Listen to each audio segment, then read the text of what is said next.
And I'm Dave Malkoff on a mountaintop overlooking Los Angeles. You can barely see the skyline because of all that smog back there. What you cannot see is all the carbon in the atmosphere that can cause global climate change. But NASA now has a plan to use a high-tech observatory to turn that invisible pollution visible. That story is ahead, but first, this is Wake Up with Al on the Weather Channel. You're watching Wake Up with Al, live from New York, with Al Roker and Stephanie Abrams. NASA is trying to solve that riddle. Our Dave Malkoff takes us there this morning.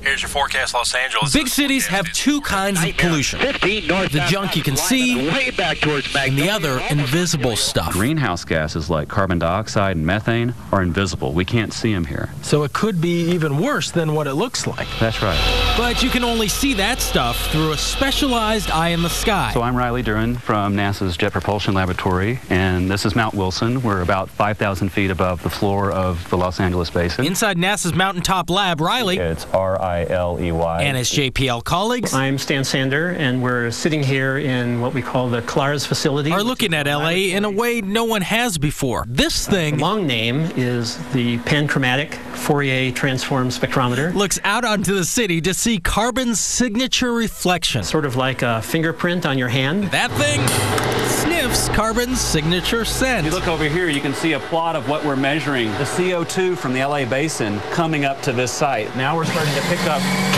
Turn it on here. That's the pump.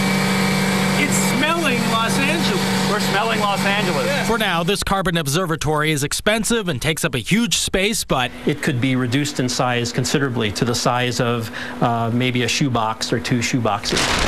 This is a truly global project with observatories popping up not just in Los Angeles, but in Paris, in Sao Paulo, three very different cities, but they all share the same problem. Cities are one of the largest emitters of carbon emissions. Well, imagine maps of carbon moving around the city, just like you see maps of clouds moving around in weather forecasts. The plan is to track carbon levels in 40 of the world's mega cities. And what are the trends? Are they going up?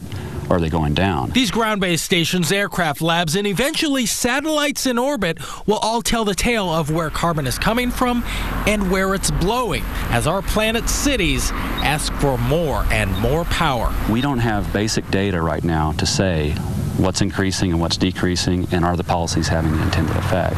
This station high above Southern California will fill that gap. In Los Angeles, Dave Malkoff, the Weather Channel. That is pretty cool. Yeah. All right, still ahead on Wake Up with Al. Could it be spring at last? We're tracking a long-awaited weekend warm-up. Spring at last, spring at last. Also, a crippled cruise liner goes for a joyride. We head to the Alabama coast coming up.